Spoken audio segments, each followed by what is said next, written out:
तो लीजिए सुनिए विष्णु प्रभाकर जी की कहानी धरती अब भी घूम रही है।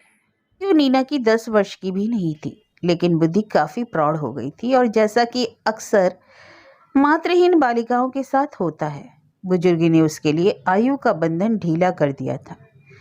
इसलिए जब उसने सुना कि कुछ दूर पर सोया हुआ उसका छोटा भाई सुबक रहा है, तो वह चुपचाप उठी। एक क्षण भय आतुर दृष्टि से चारों ओर देखा, फिर उसके पास आकर बैठ गई।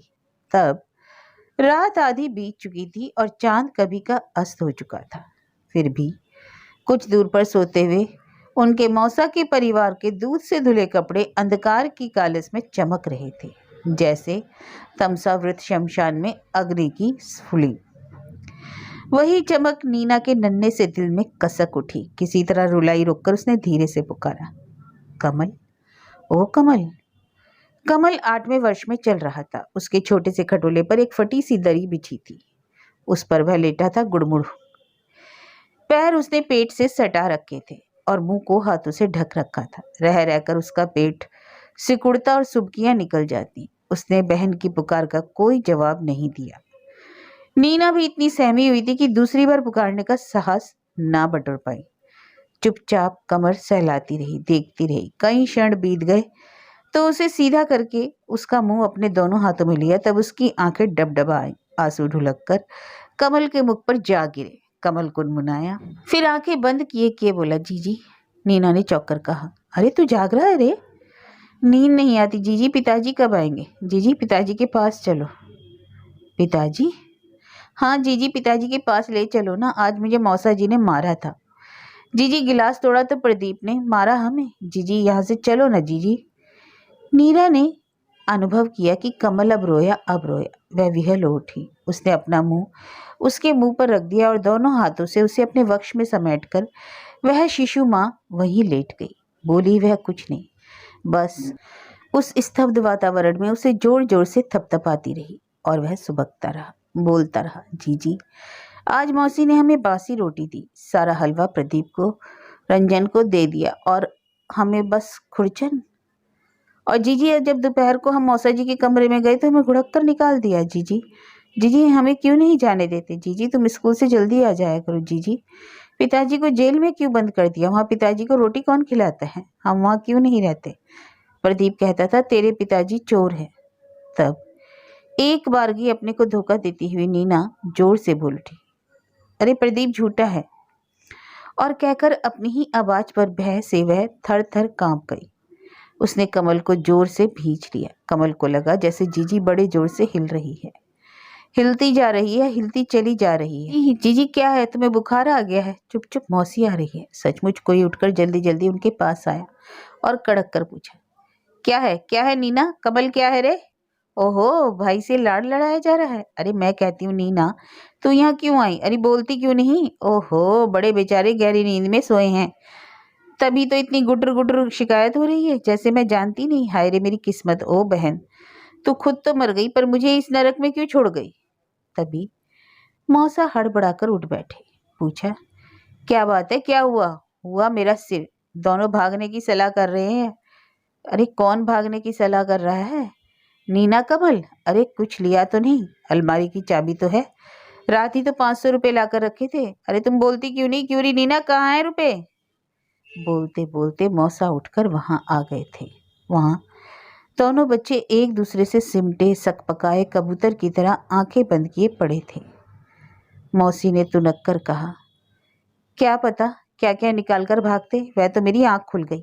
और फिर झटक कर नीना को उठाते हुए कहा, चल अपनी खाट पर, खबरदार जो पास सोए।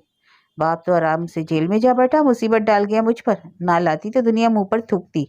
बहन के बच्चे थे और शहर की शहर में आंखों में लिहाज ना आई। लेकिन कहने वाले यह नहीं देखते कि हमारे घर में क्या सोने चांदी की खान है? क्या खर्च नहीं होता? अरे पढ़ाई कितनी महंगी हो गई और फिर बच्चों की खुराक बड़ों से ज्यादा ही है। रुपए नहीं निकाले, इस बात से मौसा को बड़ा संतोष हुआ। उन्होंने खाट पर बैठते हुए कहा, मैं कहती हूँ तुम तो, अरे अब चुप रहो, भले ही चचेरी बहन हो, है तो बहन के बच्चे। हाँ बहन के बच्चे हैं, तभी तो बहनोई साहब को रिश्वत लेने की सूझी। और रिश्वत भी क्या थी, 20 रुपए की, वह भी लेनी नहीं आई, वही पकड़े गए। अरे मैं राती को तो 500 लाया, कोई कह दे साबित कर दे। अरे इतनी बुद्धि होती तो क्या अब तक तीसरे दर्जे का क्लर्क बना रहता। और मजा यह देखो, कहा कि 300-400 रुपए का प्रबंध कर दे, तुझे छुड़ाने का जिम्मा मेरा। तो सत्यवादी बन गया। मैं रिश्वत नहीं दूंगा। नहीं दूंगा तो लो जी। क्यों ली थी? अरे लेते हो तो दो भी ना। मैं तो। मौसी ने सहसा धीमे पड़ते हुए कहा, चुप भी करो, रात है, आवाज बहुत दूर तक जाती है। काफी देर तक बड़बड़ाने के बाद जब वे फिर सो गए तो दोनों बालक तब भी जागते पड़े थे। आंखों की नींद आंसू बनकर उनके गालों पर जमती जा रही थी और उनके धुंधले पर्दे पर बहुत से चित्र अनायासी उभरते आ रहे थे। एक चित्र मौसी का था जो उन्हें रोते रोते घर लाई थी, और वह प्रेम दर्शाया था कि वे भी रो रो कर पागल हो गए थे। लेकिन जैसे जैसे दिन बीतते गए प्यार घटता गया और दया बढ़ती गई। दया ऊंच नीच और दंभ की जननी है। उसने उन्हें आज पशु से भी तिरस्कृत बना दिया। एक चित्र मौसा का था जो तीसरे चौथे दिन बहुत से नोट लेकर आते और उन्हें लक्ष्य करके कहते, मैं कहता हूं कि उसने रिश्वत ली तो दी क्यों नहीं, और 300 देने पड़ते तो 500 बटोरने का मार्ग भी तो खुलता। और एक चित्र था पिता का, पिता जो प्यार करता था, पिता जिसने रिश्वत ली थी, पिता जिसे जेल में बंद हुए 2 महीने बीत चुके थे और अभी 7 महीने शेष थे। नीना ने सहसा दोनों हाथों से अपना मुंह भींच लिया। उसकी सुबकी निकलने वाली थी। उसने मन ही मन विहल विहकल होकर कहा, पिताजी अब नहीं सहा जाता, नहीं सहा जाता। मौसा तुम्हारे कमल को पीटते हैं। पिताजी तुम आ जाओ, अब हम उस स्कूल में नहीं पढ़ेंगे, अब हमें बढ़िया कपड़े नहीं चाहिए। पिताजी तुमने रिश्वत ली थी तो देते क्यों नहीं, क्यों क्यों? इस प्रकार सोचते सोचते उसकी बंद आंखों के अंधकार में पिता की मूर्ति और भी विशाल हो उठी। एक अधेड़ व्यक्ति की मूर्ति जिसकी आंखों में प्यार था, जिसकी वाणी में मिठास थी, जिसने दोनों बच्चों को नए स्कूल में भर्ती करवा रखा था। वहां उन्हें कोई मारता झिड़कता नहीं था, वहां नाश्ता मिलता था, वहां वे तस्वीरें काटते थे, खिलौने बनाते थे, और घर में पिता उनके लिए खाना बनाता था, अच्छी अच्छी किताबें लाता था, फल लाता था। उनकी माँ के मरने पर उसने दूसरी शादी तक नहीं की थी। नीना ने ये सब बातें पड़ोसियों के मुंह से सुनी थी। वे सब उसके पिता की बड़ी तारीफ करते थे। उसने अपने कानों से पिता को यह कहते सुना था कि रिश्वत लेना पाप है, लेकिन फिर उन्होंने रिश्वत ली, क्यों ली, आखिर क्यों? पड़ोसी ने कहती थी उसका खर्च बहुत था और आमदनी कम, वह बच्चों को अच्छी शिक्षा दिलाना चाहता था। और तुम जानो अच्छी शिक्षा बहुत महंगी है। महंगी? महंगी थी तो उसने रिश्वत ली। अरे महंगी होना क्या होता है, और अब पिता कैसे छूटेंगे? मौसा कहते थे जज को रिश्वत देते तो छूट जाते। एक जज ने 3,000 रुपये लेकर एक डाकू को छोड़ दिया था। एक आदमी जिसने एक औरत को मार डाला था उसे भी जज ने छोड़ दिया था। 5,000 लिए थे। अरे 5,000 कितने होते हैं? 100,000, 10,000, लाख कि ये कितने होते हैं? मौसा कहते थे रिश्वत और भी तरह की होती है। एक प्रोफेसर ने एक लड़की को एमए में अव्वल कर दिया था क्योंकि वह खूबसूरत थी। नीना ने सहसा दृष्टि उठाकर आसमान में देखा तो तारे जगमगा रहे थे और आकाश गंगा का स्रोत ध्वल ज्योत्सना से लिपटा पड़ा था। उसने सोचा यह सब कितना सुंदर है, क्या यहाँ भी रिश्वत चलती है? उसकी सुबकियां अब बिल्कुल बंद हो चुकी थी और वह बड़ी गंभीरता से सुनी सुनाई बातों को याद कर रही थी, पर समझ में उसकी कुछ नहीं आ रहा था। खूबसूरत होना भी क्या रिश्वत है? मौसा कहते हैं कि गंजे हकीम के पास खूबसूरत लड़की भेज दो और कुछ भी करवा लो। खूबसूरत लड़की और रुपया, रुपया और खूबसूरत लड़की, इन्हें लेकर जज और हकीम काम क्यों कर देते हैं? क्यों? खूबसूरत लड़की, वे क्या करते हैं? काम करवाते होंगे, पर काम तो सभी करवाते हैं, फिर खूबसूरत लड़की क्यों? और उसके मौसा बहुत से रुपए लाते हैं पर लड़की कभी नहीं लाते। उसकी समझ में कुछ नहीं आया, लेकिन उसी उधेड़ बुन में रात न जाने कहाँ चली गई। यह जाना न जा सका कि एकाएक मौसी की पुकार ने उसकी तंद्रा को तोड़ दिया।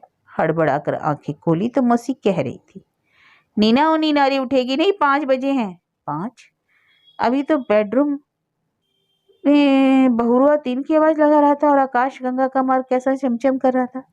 इसी रास्ते तो स्वर्ग जाते हैं। मौसी फिर चीखी, अरे सुना नहीं नीना, कब से पुकार रही हूँ। दोनों भाई बहन कुंभकर्ण से बाजी लगाकर सोते हैं, चल जल्दी चौका बासन कर, मैं आती हूँ। नीना ने अब अंगड़ाई लेने का नाटक किया, फिर कुनमुनाती उठी, जा रही हूँ मौसी। जिन्हें तक जाकर ना जाने उसे क्या याद आया, वह कमल के पास गई और बड़े प्यार से कान में मुंह लगाकर उसे पुकारा। फिर उत्तर की प्रतीक्षा न करके उसे कौली में समेटकर नीचे लिए चली गई। और जब 2 घंटे बाद मौसी नीचे उतरी तो स्तब्ध रह जाना पड़ा। रसोई घर जैसे दूध से धोया गया हो, लगदग लगदग मैल की कहीं छाया तक नहीं। बर्तन चांदी से चमचमा रहे थे। बार बार अविश्वास से आंखें मलकर ठगी सी मौसी बोली, आज क्या बात है नीना? कुछ नहीं मौसी, नीना ने सक पकाकर उत्तर दिया। कुछ नहीं कैसे? ऐसा काम कर क्या तू रोज करती है? कमल ने एकदम कहा। मौसी पिताजी आएंगे ना आज। पिताजी? हाँ, जीजी कहती थी। मौसी ने अविश्वास और आशंका से ऐसे देखा कि कमल सहमकर पीछे हट गए। कई क्षण तक उस स्तब्ध वातावरण में वे प्रस्तर प्रतिमा बने रहे। फिर जैसे जागकर मौसी बोली, तो यह बात है, बाप के स्वागत के लिए रसोई घर सजाया गया है। फिर एक बारगी बड़े जोर से हंसी और बोली, पर रानी जी अभी तो पूरे 7 महीने बाकी हैं। 7 महीने? वाह रे वाह, दिल में कितना दर्द है। इसका पासंग भी हमारे लिए होता तो। नीना की काया एकाएक पीली पड़ गई। आग्नेय नेत्रों से कमल की ओर देखती हुई वहां से चली गई। उस दृष्टि से कमल सहम गया, पर उसे अपने अपराध का पता तब लगा जब यह हो चुका था। स्कूल जाते समय रास्ते में नीना ने इस अपराध के लिए कमल को खूब डांटा, इतना डांटा कि वह रो पड़ा तो उसे छाती से लगाकर वह खुद भी रोने लगी। इसी समय वहां से बहुत दूर एक सुसज्जित भवन से मुक्त अट्टहास गूंज रहा था। छोटे जज आज विशेष प्रसन्न थे। उनकी छोटी पुत्री मनमोहनी को कमीशन ने सांस्कृतिक विभाग में डिप्टी डायरेक्टर के पद के लिए चुन लिया था। मित्र बधाई देने आए हुए थे। उसी हर्ष का यह अट्टहास था। यद्यपि बाकायदा चाय पार्टी का कोई प्रबंध नहीं था, तो भी मेज पर अच्छी भीड़ भाड़ थी। अंग्रेज लोग चाय पीते समय बोलना पसंद नहीं करते, पर भारतवासी क्या अब भी उनके गुलाम हैं? वे लोग जोर जोर से बातें कर रहे थे। मनमोहिनी ने चाय बनाते हुए कहा, मुझे तो बिल्कुल आशा नहीं थी, पर सचिव साहब की कृपा को क्या कहूँ। सचिव साहब बोले, मेरी कृपा? आपको कोई ना कर दे, आपकी प्रतिभा। डायरेक्टर कह उठे, हाँ इनकी प्रतिभा। सांस्कृतिक विभाग तो है ही नारी की प्रतिभा का क्षेत्र। सचिव साहब के नेत्र जैसे विस्फारित हुए। प्याले को ठक से मेज पर रखते हुए उन्होंने कहा, क्या बात कही आपने? संस्कृति और नारी दोनों एक ही हैं। नाट्य, नृत्य, संगीत और कविता और प्रचार। अरे नारी से अधिक प्रचार कर पाया है कोई? इसी समय बैरी ने आकर सलाम झुकाई। तार आया था खोलने पर जाना। छोटे जज साहब के बड़े बेटे की नियुक्ति इनकम टैक्स ऑफिसर के पद पर हो गई। उसे मद्रास जाना होगा। क्या क्या कहते हुए सब तार पर झपटे। हर्ष और भी मुखर हो उठा। छोटे जज ने अट्टहास करते हुए अपनी पत्नी से कहा, देखो निर्मल, मुझे पूरा विश्वास था शर्मा मेरी बात नहीं टाल सकता। और मेरी बात भी क्या, असल में वह तो तुम्हारा ही मुरीद है। कहता था औरत। बहुत काट कर सचिव साहब बोले, जी नहीं, यह ना आप है और ना श्रीमती निर्मल, यह तो आपकी कौटुंबिक प्रतिभा है। इस पर सब ने स्वीकृति सूचक हर्ष ध्वनि की। छोटे न्यायमूर्ति इसका प्रतिवाद कर पाते कि बैरे ने आकर फिर सलाम किया। विस्मित से डायरेक्टर बोले, इस बार इसकी नियुक्ति होने वाली है क्या? बैरे ने कहा, 2 बच्चे हुजूर से मिलने आए। हमसे? छोटे न्यायमूर्ति अचकचाकर बोले, जी किसके बच्चे हैं? मालूम नहीं, भाई बहन है, गरीब जानवर थे। अरे तो बेवकूफ, कुछ दे दिवाकर लौटा दिया होता। बहुत कोशिश की, पर वे कुछ मांगते नहीं, बस आपसे मिलना मांगते हैं। छोटे न्यायमूर्ति तेजी से उठे। मुख उनका विकृत हो आया, पर ना जाने क्या सोचकर वे फिर बैठ गए। आज खुशी का दिन है, यहीं ले लो। 2 क्षण बाद बुरी तरह सहमे सक पकाए जिन 2 बच्चों ने वहां प्रवेश किया वे थे नीना और कमल। आंसुओं के दाग अभी गालों पर शेष थे। दृष्टि से भय झरा पड़ता था। एक साथ सबने उनको देखा और मदिरा के प्यालों में जैसे मक्खी पड़ गई। छोटे न्यायमूर्ति ने पूछा, कहाँ से आए हो? जी, नीना ने कहना चाहा, पर मुंह से शब्द नहीं निकले। और बावजूद सबके आश्वासन के वे कई क्षण हतप्रभ विमुड़ अपलक देखते ही रहे, बस देखते रहे। आखिर मनमोहिनी उठी, पास आकर बोली, कितने प्यारे बच्चे हैं, कितने सुंदर बच्चे हैं। इन शब्दों में ना जाने क्या था। नीना को जैसे करंट छू गया। एक बारगी दृढ़ कंठ से बोल उठी, आपने हमारे पिताजी को जेल भेजा है, आप उन्हें छोड़ दें। कमल ने उसी दृढ़ता से कहा, हमारे पास 50 रुपए हैं, आपने 3000 लेकर एक डाकू को छोड़ा है। नीना बोली, लेकिन हमारे पिताजी डाकू नहीं है, महंगाई बढ़ गई थी, उन्होंने बस 20 रुपए की रिश्वत ली थी। कमल ने कहा, रुपए थोड़े हो तो? नीना बोली, तो मैं 1, 2, 3 दिन आपके पास रह सकती हूँ। कमल ने फिर कहा, मेरी जीजी खूबसूरत है और आप खूबसूरत लड़कियों को लेकर तो काम कर देते हैं। रटे हुए पाठ की तरह एक के बाद एक जब वे दोनों इस प्रकार बोल रहे थे तो ना जाने हमारे कथाकार को क्या हुआ, वह वहां से भाग खड़ा हो। उसे ऐसा लगा जैसे धरती सूर्य की चुंबक शक्ति से अलग हो रही है। लेकिन ऐसा होता तो क्या हम पुनश्य लिखने के लिए बाकी रहते? धरती तो अब भी उसी तरह घूम ही रही है।